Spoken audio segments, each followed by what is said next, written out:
Dans les coulisses, au-delà des lumières et des intrigues, certaines des plus grandes stars de la WWE ont caché de vraies relations que même les caméras n'ont pas filmées. Vous pensez connaître le drame à l'intérieur du ring? Mais qu'en est-il des histoires d'amour secrètes qui ont déclenché une véritable tension dans les vestiaires? Voici les catcheurs de la WWE qui ont secrètement fréquenté des divas dans les coulisses. Qui de mieux pour commencer que CM Punk? Si vous êtes un jeune fan de catch, vous ne savez peut-être pas ce que signifie CM, Chick Magnet. Même si Punk prétend que c'est parce qu'il a fait partie d'une équipe appelée The Chick Magnets il y a longtemps, The Best in the World a toujours été un homme à femme. La première relation de Punk dans l'industrie du catch date de 2003. Il est sorti avec Mickie James lors de leur passage à la TNA. Bien que leur relation ait été de courte durée, ils ont maintenu une relation de travail professionnelle lorsqu'ils ont tous deux été employés par la WWE. Après Mickie, CM Punk a commencé à fréquenter Maria Kanellis en 2005, alors qu'ils étaient tous deux à la WWE. On les voyait souvent ensemble à la télévision de la WWE et en dehors. Leur relation a duré 2 ans et s'est terminée en juin 2007. Mais le public n'a appris la rupture que quelques mois plus tard, plus précisément en octobre, lorsque Maria l'a explicitement confirmé dans une interview en disant « Moi et Punk, on s'est séparés il y a 4 mois. Si vous voulez mettre ça dans le Sun, allez-y. Je suis tellement prête à ce que ça sorte. Tout le monde pense que nous sommes toujours en couple. Alors, j'espère que ça va enfin sortir. » L'une des raisons pour lesquelles ils ont rompu est le programme de voyage exigeant de la WWE. Maria a reconnu qu'il était difficile d'entretenir des relations dans le milieu du catch en disant « Quand il s'agit de relations dans le milieu, vous devez être très engagés l'un envers l'autre, mais aussi envers votre travail et votre carrière. À mon âge, le travail doit passer en premier, mais ce n'est pas la fin de la vie amoureuse de l'aimant à poulettes de la WWE. Après que la légendaire Lita a quitté la compagnie en 2006, elle s'est restée discrète. Mais elle a fini par revenir dans le catch professionnel pour des apparitions occasionnelles. Pendant cette période, elle a commencé à fréquenter The Second City Saint. Leur relation a été confirmée en 2009, ce qui explique sa présence en coulisses lors d'événements, même si elle ne fait plus partie de la WWE.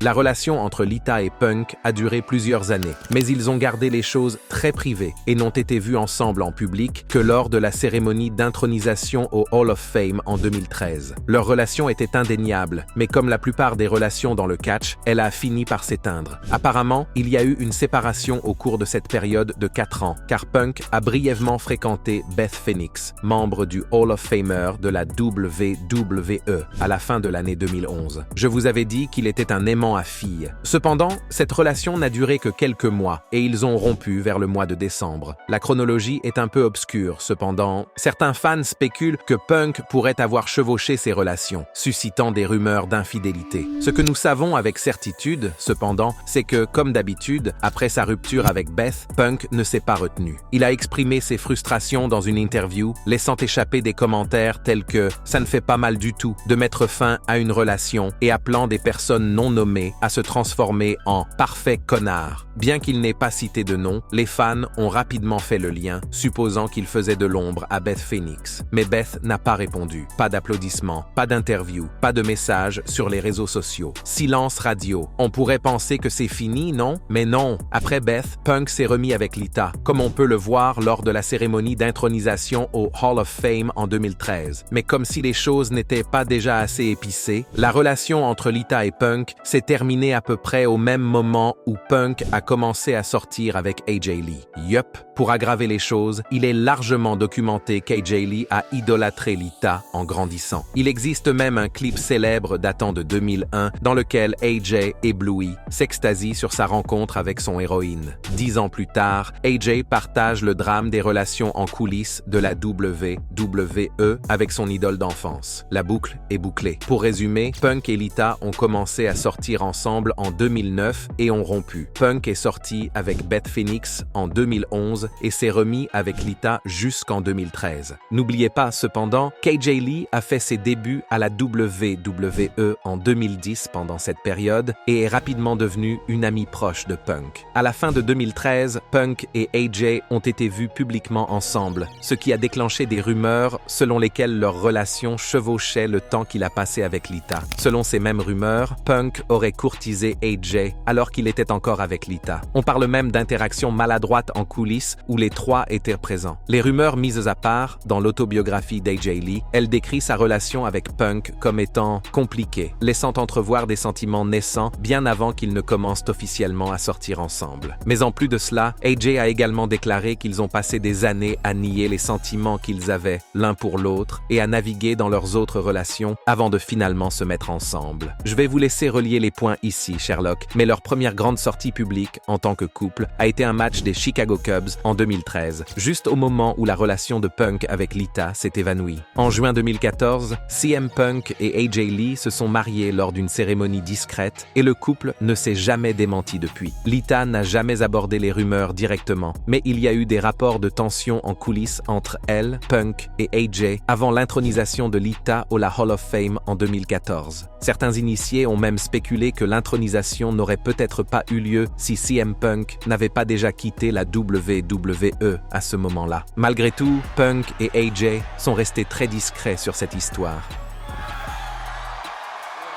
Ils se sont plutôt concentrés sur leur chien Larry, leur carrière et leur vie personnelle, laissant les fans reconstituer les choses à partir des miettes de pain. Pour être honnête, ce n'est pas comme si les femmes que nous avons mentionnées n'étaient pas sorties avec d'autres catcheurs de la WWE. Beth Phoenix a épousé Edge, Mickie James a épousé Nick Aldis, aujourd'hui General Manager de SmackDown, et Maria s'est mariée avec Mike Kanellis en 2014. Tout est bien qui finit bien. En parlant de Punk, quelqu'un qui sera toujours associé à lui est son ennemi juré, Seth Rollins. La première relation sérieuse de Seth a été avec Leila Schultz, qui a commencé en 2008, avant qu'il ne devienne un nom connu de la WWE. Le couple s'est rencontré pendant que Seth travaillait à la FCW, le système de développement de la WWE. Alors que Rollins travaillait à se faire un nom en tant que catcheur, Schultz était une coiffeuse qui s'est ensuite reconvertie dans le catch. Leur relation a duré plusieurs années. Le couple s'est fiancé en 2014,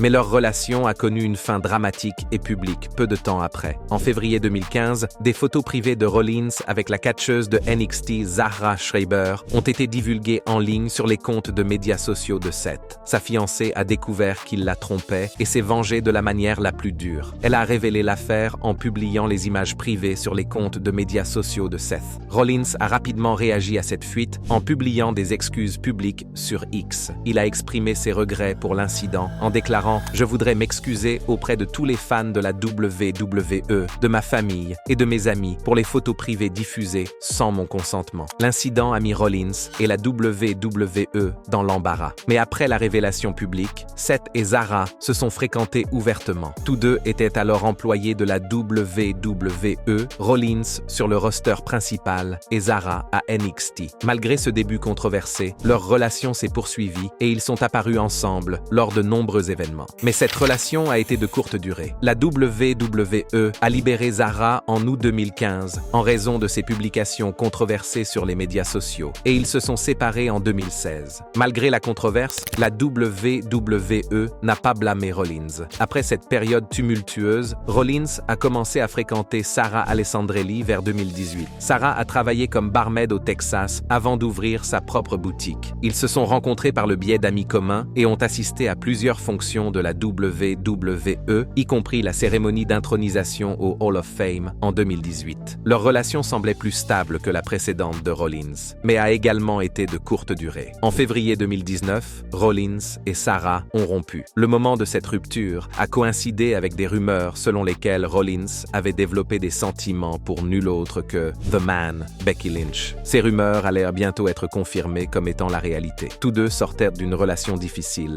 lorsqu'ils se sont rencontrés. Becky avait récemment accepté la demande en mariage du combattant de l'UFC Luke Sanders, une décision qu'elle a immédiatement regrettée, car elle avait l'impression de ne pas être vraiment amoureuse de lui et d'avoir plutôt opté pour ce qui semblait être un choix sûr. Au fur et à mesure de leur relation, Rollins et Becky Lynch ont d'abord gardé le secret. Leur relation a coïncidé avec l'apogée de leur carrière respective. Becky en tant que The Man, première femme à remporter un main event à WrestleMania, et Seth Rollins en tant que The Beast Slayer, qui a battu Brock Lesnar pour le titre de champion de la WWE le même soir. Leur romance n'est pas restée privée longtemps, cependant, puisque la WWE a reconnu leur relation lors d'une storyline qui les a vus faire équipe contre Baron Corbin et Lacey Evans à la mi-2019. En août, ils ont annoncé leur fiançailles et en mai 2020, Becky a fait l'annonce surprenante lors d'un épisode de Réo qu'elle renonçait à son championnat féminin parce qu'elle était enceinte. En décembre 2020, Seth et Becky Lynch ont accueilli leur fille Rue et se sont mariés en juin 2021. Aujourd'hui, ils forment l'un des couples les plus importants de la WWE. Les images intimes de Seth Rollins ont été divulguées en ligne, mais il n'est pas la seule superstar de la WWE à qui cela est arrivé. Sauf que dans le cas présent, il y avait aussi des vidéos. Que vous la connaissiez sous le nom de Paige de la WWE ou de Saraya de l'AEW, elle a eu une vie personnelle aussi dramatique que sa carrière de catcheuse. Ses relations ont fait les gros titres des médias, éclipsant souvent ses accomplissements révolutionnaires en tant que catcheuse. Paige a dû faire face à une période très difficile lorsque ses photos et vidéos privées ont été divulguées en ligne en mars 2017. Rappelons qu'elle n'avait que 25 ans à l'époque, ce qui l'a gravement affectée, sans parler de la pression liée au fait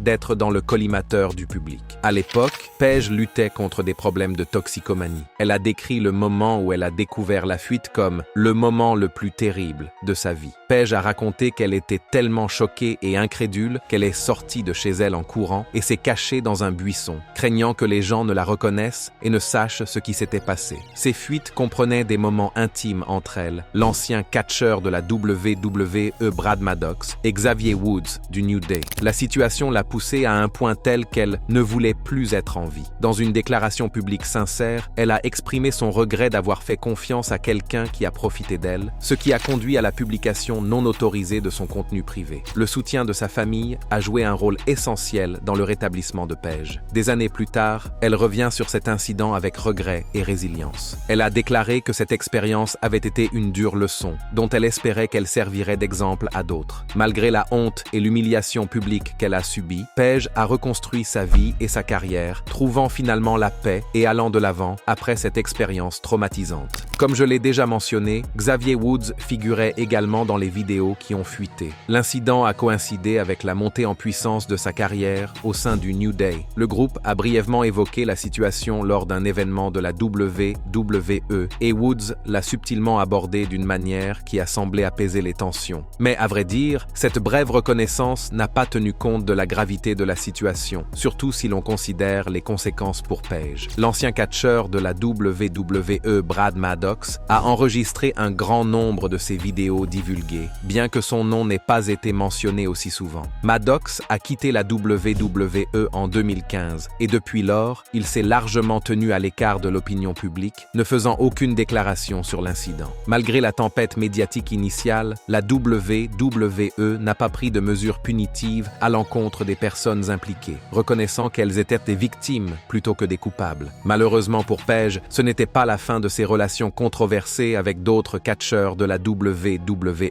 Elle a ensuite eu une relation très médiatisée avec l'ancien champion de la WWE Alberto Del Rio. Celle-ci a débuté vers 2016 et est rapidement devenue un sujet de discussion en raison de leur différence d'âge. Ils se sont fiancés en octobre de la même année. La relation est rapidement devenue un sujet d'examen intense et de controverse, en particulier en raison de l'histoire troublée de Del Rio. La vie personnelle de Paige a également attiré l'attention en raison raison de problèmes juridiques et d'incidents impliquant les forces de l'ordre. Un incident s'est produit à Vegas en 2016 où elle a été impliquée dans une altercation publique. Cela a conduit à une brève détention par la police, ce qui a encore terni son image publique. Paige et Del Rio se sont mariés en 2017, mais leur union n'a pas duré longtemps. Malgré les démonstrations d'affection très publiques sur les médias sociaux, il y a eu de nombreuses controverses, y compris des disputes publiques que les médias de catch ont rapportées. L'une d'entre elles a été leur altercation à l'aéroport international d'Orlando en juillet 2017. Bien que les rapports initiaux aient suggéré une dispute domestique, Paige a plus tard publié une déclaration niant que Del Rio l'ait physiquement agressé, affirmant qu'ils avaient plutôt une dispute verbale. Ils ont eu une relation très médiatisée marquée par des allégations d'abus physiques et mentaux. En novembre 2020, Paige s'est ouverte sur les abus qu'elle prétendait avoir subis pendant leur relation, détaillant comment Del Rio l'enfermait dans des pièces pendant des heures et l'agressait physiquement. Elle a décrit l'expérience comme un cycle d'abus quotidien où elle était battue toutes les quelques minutes et soumise à diverses formes de cruauté. Vous pourriez être piégé dans une pièce pendant 6 ou 7 heures en vous faisant battre le cul toutes les 2 minutes, et il vous fait toutes ces choses folles. Elle a expliqué que son silence pendant la relation était dû au fait qu'elle craignait les réactions des médias sociaux et la culpabilisation de la victime.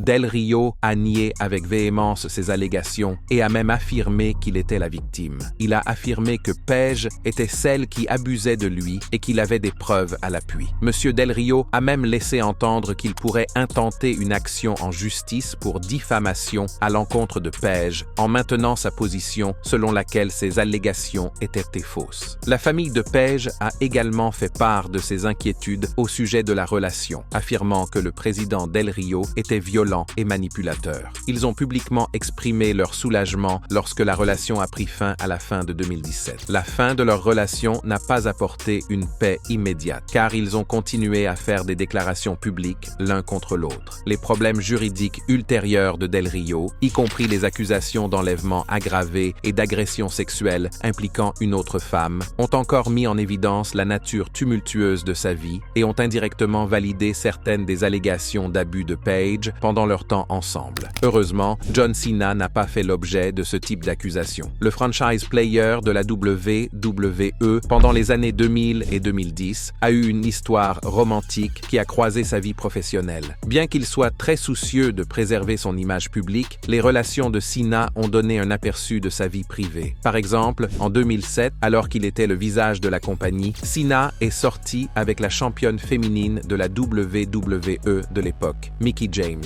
Leur relation a débuté secrètement dans les coulisses avant de se concrétiser dans des segments de Raw à l'écran. Leur relation a cependant débuté de manière controversée. Kenny Dykstra, du Spirit Squad, a affirmé qu'il était fiancé à Mickie James lorsqu'il a découvert qu'elle avait une liaison avec Cena. Selon Dykstra, il a surpris Mickie James en train de chercher frénétiquement des rumeurs en ligne sur elle et Cena, ce qui l'a amené à faire des aveux. Après avoir découvert la liaison, Dykstra a été transféré de Raw, où Cena était la star principale, à SmackDown. Dykstra a affirmé que la politique de Cena en coulisses avait orchestré cela. Cena a rompu avec Mickie en 2009 et par la suite, des rapports indiquent qu'elle est devenue difficile à gérer en coulisses, ce qui a conduit la direction à la transférer également à SmackDown. Dykstra a également affirmé que la promotion de Mickie James et ses titres remportés à cette époque étaient liés à sa relation avec Cena. Peu après, en juillet 2009, Cena a épousé son amour de lycée, Elizabeth Huberdeau. Cependant, leur histoire d'amour parfaite a pris fin lorsque Cena a demandé le divorce en 2012. Selon les rumeurs, l'emploi du temps exigeant de Cena à la WWE et les opportunités qu'il offre à Hollywood ont mis leur relation à rude épreuve.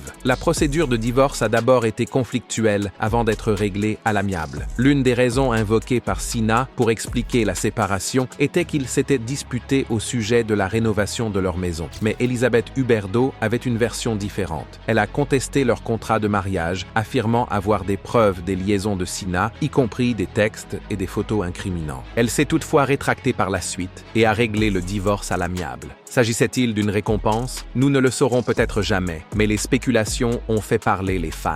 Mickie James a abordé la relation et les allégations des années plus tard dans une interview de 2017 avec Lilian Garcia sur AfterBuzz TV, niant la plupart des allégations et suggérant que Dykstra a remué le pot pour attirer l'attention. Plus récemment, lors d'une apparition en 2024 sur Ring the Bell, Mickie a discuté de la façon dont la WWE a essayé d'incorporer sa relation réelle avec Cena dans les intrigues à l'écran, en disant « Je ne sais pas où c'était censé aller. J'ai l'impression que c'était l'une de ces choses bien connues, mais je ne sais pas si c'est apparu à l'écran comme étant naturel. » Les interviews de Cena au fil des ans ont mis en lumière son point de vue sur le mariage et l'engagement. Dans une interview accordée à Rolling Stone, il a admis qu'il était incapable d'être un bon mari. Il s'est également décrit comme têtu et égoïste, déclarant même ouvertement qu'il ne voulait pas d'enfants ni de mariage pendant une grande partie de sa vie. L'hésitation de Cena n'était pas seulement personnelle, elle était aussi financière, car il voulait protéger ses biens pour subvenir aux besoins de sa famille. Mais attendez, ce n'est pas tout. Après son divorce, Cena a commencé à sortir avec Nikki Bella. Leur relation est devenue un élément important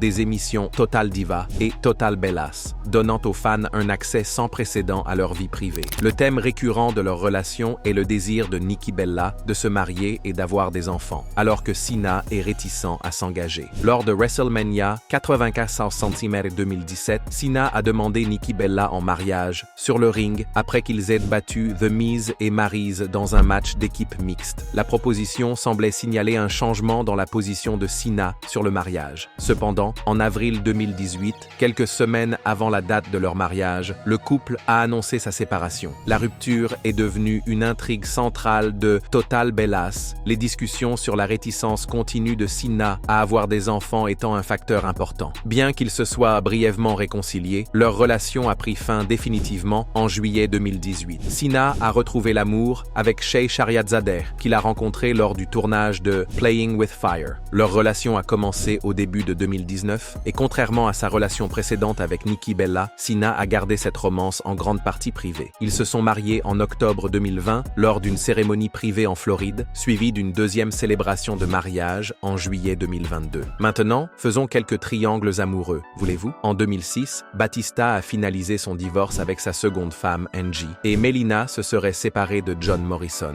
à la même époque. Peu de temps après, la relation entre Batista et Melina a commencé. Batista en a parlé directement dans son autobiographie, déclarant que Morrison était au courant de leur relation et qu'elle avait commencé après les deux ruptures. Cependant, le manque de confrontation de John Morrison a amené beaucoup de gens à s'interroger sur son assurance et sa virilité. Si certains ont admiré sa capacité à s'élever au-dessus du drame, d'autres ont estimé que cela nuisait à sa crédibilité et à la trajectoire de sa carrière. Cette situation a suscité de vives réactions, certains respectant l'honnêteté de Batista, d'autres remettant en question le moment choisi et la sensibilité de ses commentaires. La tension règne dans les vestiaires. De nombreux catcheurs en coulisses pensent que l'affaire a eu un impact sur la promotion de Morrison en tant qu'acteur principal. La légende de la WWE Val Venis a critiqué Morrison pour avoir gardé le silence en disant « Tu vas te promener comme si Batista n'avait pas tagué ta copine ». La carrière de Melina a également fait l'objet d'un examen minutieux. En 2007, elle a remporté son premier championnat féminin de la WWE, ce qui témoigne de ses capacités, mais a été assombri par la controverse. Alors que certains célébrèrent son succès, d'autres supposaient que sa relation avec Batista avait influencé son ascension. Batista a ouvertement admis cette relation dans son autobiographie, mais Melina l'a nié lors d'une interview en 2015, qualifiant Batista de « grand ami ». Apparemment, la relation n'a duré que quelques mois. Melina s'est réconciliée avec Morrison, mais les retombées ont perduré. Malgré le drame, Morrison a publiquement soutenu Melina après son départ de la WWE, tweetant qu'elle était forte, résiliente, talentueuse et belle. C'est très mature de la part de Morrison. Je suppose que les catcheurs ont des réactions différentes, ce qui nous amène à notre prochain triangle amoureux. Peu de superstars de la WWE ont vu leur vie personnelle se mêler autant à leur personnalité à l'écran que Lita. Son histoire romantique a été bien documentée et a donné lieu à certaines des intrigues les plus mémorables de la WWE.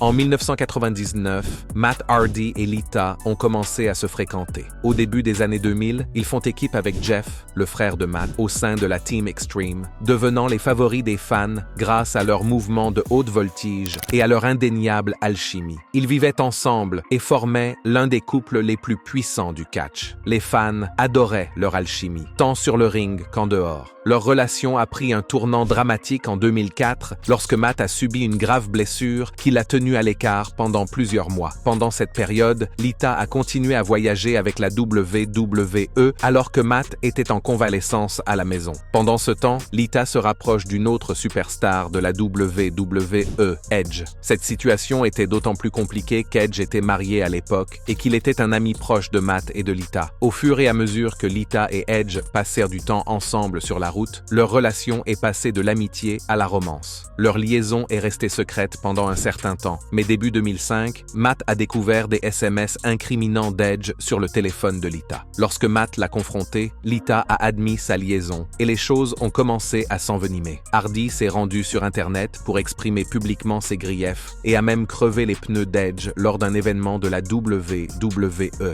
La WWE a ensuite licencié Matt pour sa conduite non professionnelle, mais les fans de la WWE étaient furieux et scandaient « We want Matt » à chaque fois qu'ils en avaient l'occasion. Les réactions ont été si intenses que la WWE a fait ce qu'elle sait faire de mieux, transformer le drame de la vie réelle en intrigue. À la demande générale, Matt a été réengagé et le triangle amoureux Edge-Lita-Matt-Hardy s'est déroulé à la télévision. Edge et Lita sont devenus un couple méprisé à l'écran et Hardy était l'ex-petit ami vengeur que les fans pouvaient soutenir. La rivalité a permis à Edge et Lita de s'attirer les foudres des fans et a contribué à faire de The Rated R Superstar un protagoniste de premier plan. Même Lita a déclaré que, bien qu'elle regrette sa liaison, cette histoire lui a permis de donner le meilleur d'elle-même en tant qu'athlète. Les conséquences dans la vie réelle ont été énormes, mais il y a eu un côté positif. C'est devenu l'un des angles les plus discutés de la WWE parce que les fans se sont investis dans les vraies émotions qui se cachèrent derrière. Les foules hostiles étaient fermement du côté de Matt Hardy. Malgré les tensions personnelles, les trois hommes ont fait preuve de professionnalisme en travaillant ensemble. Les retombées de cette situation ont eu des effets sur la carrière de Lita. Les réactions des fans à son rôle dans l'affaire ont été si sévères que c'est l'une des raisons pour lesquelles elle s'est retirée en 2006. Les foules étaient impitoyables et Lita a choisi de s'éloigner plutôt que de continuer à faire face à l'hostilité, aux réactions accablantes et à la politique du deux poids, deux mesures. Elle a expliqué que les fans l'avaient prise pour cible bien plus durement qu'Edge ou Matt, même aujourd'hui. Pendant ce temps, Edge est devenu l'une des superstars les plus célèbres de la WWE et Matt Hardy s'est réinventé plusieurs fois à la TNA et à la WWE. En fin de compte, Edge et Matt se sont réconciliés et ont dit que de l'eau avait coulé sous les ponts. Au fil des ans, les tensions entre les trois se sont largement apaisées. Alors que la femme actuelle de Matt Hardy n'aime pas Lita, Matt et Edge ont trouvé un terrain d'entente dans leur relation, même s'ils ne sont pas des amis très proches. Lequel de ces cas avez-vous trouvé le plus piquant? Faites-nous part de vos impressions dans la section des commentaires et avant de partir, n'oubliez pas d'aimer cette vidéo et de vous abonner à Ring Rivals pour ne pas manquer les prochaines.